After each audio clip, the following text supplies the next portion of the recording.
Everybody has shared their story of Pawn Sacrifice. What's your story with Pawn Sacrifice? Well, my story with this film, Gail Katz, one of the producers, came to me many years ago now and asked me if I'd be interested in getting involved in developing a film about Bobby Fischer. I didn't know a lot about Bobby Fischer at the time. I knew that he was, a great chess player. I knew that he had a difficult personality. It was kind of vague to me. And I started doing some research on Bobby and found out many interesting things about him. All fascinating, but some things that were a bit off-putting. And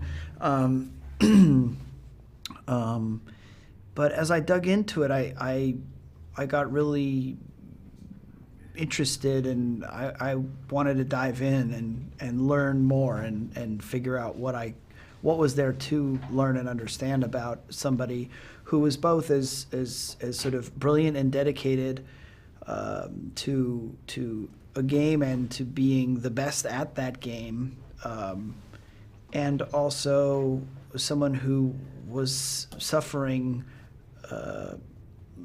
from mental health issues. So I just thought it would be, I mean, the word fun is sort of a strange word, but really interesting and fascinating to dive into that.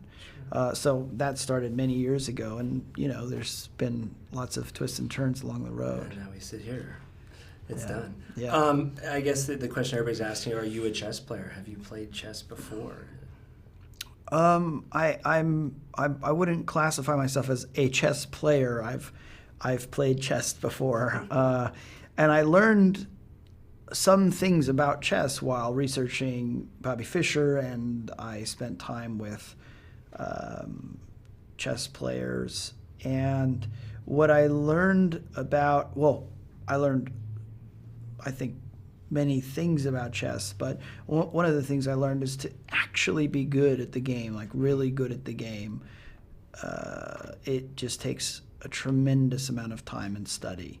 So it's not the kind of thing that in 9 months of prep for a movie I was going to get to a level that would make a difference.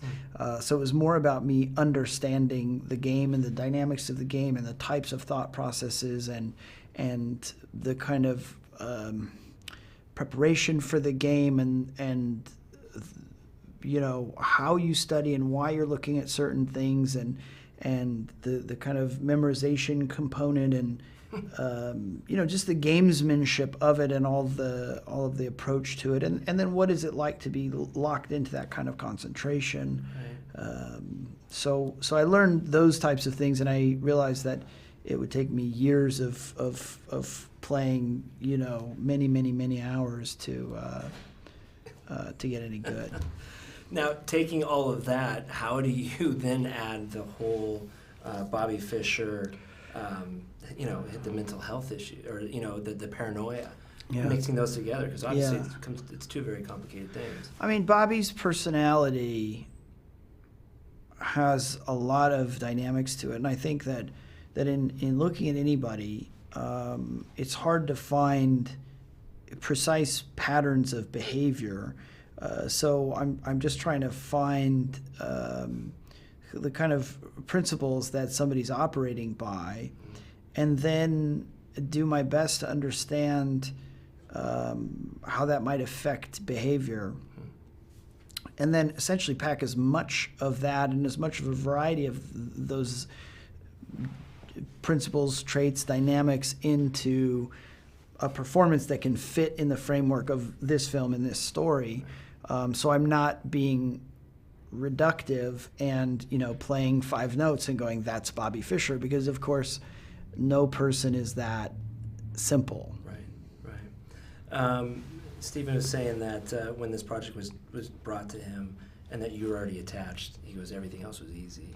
Oh, that's nice. Yeah, I actually I had met with Stephen, and I had already been working on in terms of the project, me and Gail had already been working on it for a while. I had a meeting with Stephen, and I was just talking to him a little more generally, and then I brought up the idea of the Bobby Fischer movie to him, and I saw him just like sit erect suddenly, and he just, that like light clicked in his eye, and it was interesting because those moments don't happen often when you find a really talented creative partner and something just like shoots an arrow at them, because it just hit him immediately.